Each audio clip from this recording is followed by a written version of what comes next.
Welcome back. Now, 2022 is the year to move out of survival mode, not because the craziness of the world has subsided, but because it is set to continue, close quote. Well, those are the words from thought leader and pioneer of modern leadership, Erik Kruger's sought-after leadership manual, The Art of Recalibration. The manual has just been released, and the man behind it is Erik Kruger, who joins us now on Morning Live.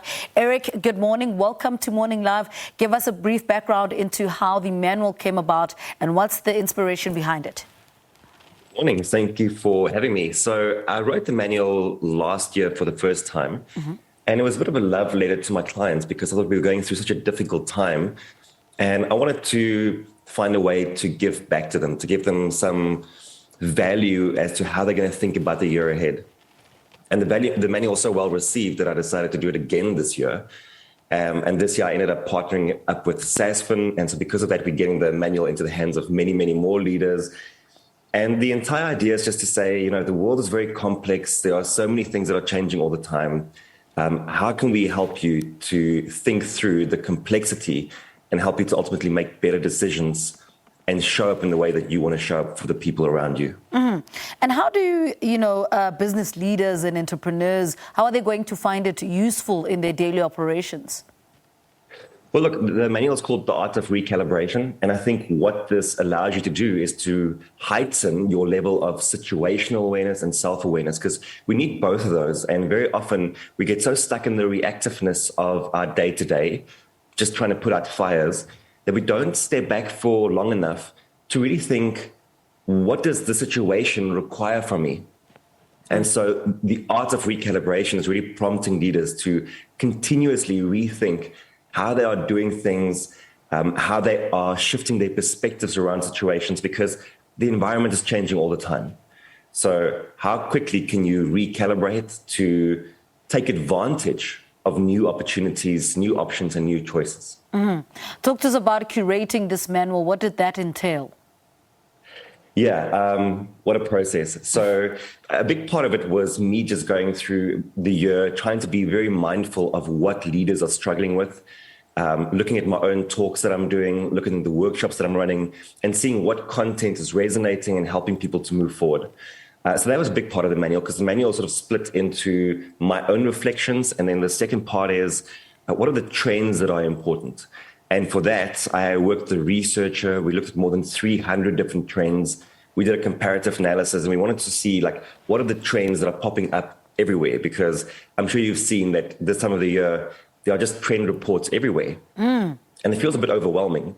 So I felt overwhelmed, and I thought I want to just kind of scale it back and ask myself, what are the top 8 trends that we are seeing in every single manual, like across all these different platforms? And let me just focus on those. And so we looked at 300 and we boiled them down to about 8 trends that I think are important. And just by the way, like, the biggest insight from that was that there is no insight, that all these things are so obvious, actually, if you think about it. All we need to do is to take action with it. Stop looking for like a silver bullet or an interesting trend. Just do what you know you should do. That's kind of what it came down to for me. Yeah. I want to talk about the different sections that you divide the manual into. Tell us a little bit about that, and what was the thought process behind the different sections? Yeah, so the first part is kind of the 5 different calibrations. So when I say you have to recalibrate, it means you have to recalibrate across many different areas of your life. You have to go and figure out what those are, but I wanted to provide 5 areas that I think are important. So I speak about transformational and transactional leadership, extract and explore, being anti-fragile, being dangerous and harmless, which is also part of my book that's coming out later in the year. And then the second part goes into trends, so the 8 trends that I just spoke about. And then the last part of the manual is really a reflection for leaders and teams. And you can actually use this manual maybe in a meeting that you have and ask people to go through this. And as a team, we do this exercise together so we can all raise our self-awareness, and we can all, as a team, also raise our team awareness. So that's the split of the manual. And I think it provides a very nice flow and making it easy to read for leaders. I want to talk about the personal lessons that came with working on this project. What were they? Sure. I think ultimately that the world is very complex. and that we just don't have absolutes anymore. You're going to find very few moments where you have perfect clarity about what to do. And sometimes you need to change with change, and sometimes you need to hold back. Sometimes it's important to move quickly, and sometimes it's important to just slow down a bit and perhaps not take the opportunity that's in front of you. And increasingly for us living in modern times, that's the biggest challenge, is that previously when you said yes to one thing, it meant saying no to something else. But now, because there are so many opportunities, because there's so much nuance, when you say yes to one thing, it means saying no to 1,000 other things. And so I think the biggest lesson for me personally was, how do we become more comfortable living with nuance, living in this sort of space between black and white, knowing that absolute clarity is a fairy tale moving forward, and that we just have to make do with what we have in front of us, the imperfect information in front of us, and that as we go on this journey and as we explore more, the most important thing is going to be that we are mastering the art of recalibration to make sure that we are heading to where we want to go. You say 2022 is the year to move out of survival mode. Tell us a little bit about this. What do you mean? So, survival mode for me has 3 characteristics, and I think we all have experienced survival mode in different ways. Like, you have a mental survival mode, which means that things in your life might be okay, but mentally you just kind of feel stuck, and I'll tell you about the characteristics just now.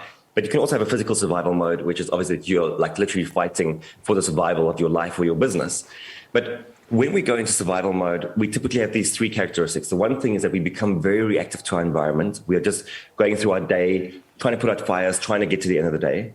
The second thing is that we operate from fear, frustration, and anxiety. And thirdly is that the things we do in survival mode keep us in survival mode. So survival mode is it's a space where you feel defanged, declawed. It's not a great space to be. Like, none of us want to feel like we are stuck in survival mode. And so I think over the past year, what often happens is that, you become a victim of circumstance, and that kind of knocks you back into survival mode. I know that I've definitely felt it plenty of times over the past 2 years. And it's just a very disempowering place to be. And so I really think that for a while, survival mode serves a purpose. It helps us to cope with what is happening in the world around us. But ultimately, we need to shift gears. And ultimately, we can't, it's okay to find yourself in survival mode. It's just not okay to stay there. At some point, we have to shift away from that state into something new. And we have to go from playing not to lose to playing to win. All right. Erik, thank you so much for talking to us. Where is the book available? So easiest place is erikkruger.com/2022. All right. Thank you so much for... And it's a free download, by the way. Thank you so much for talking to us. The Art of Recalibration. Thought leader and pioneer of modern leadership, Erik Kruger, talking to us about that manual. All right. Let's take a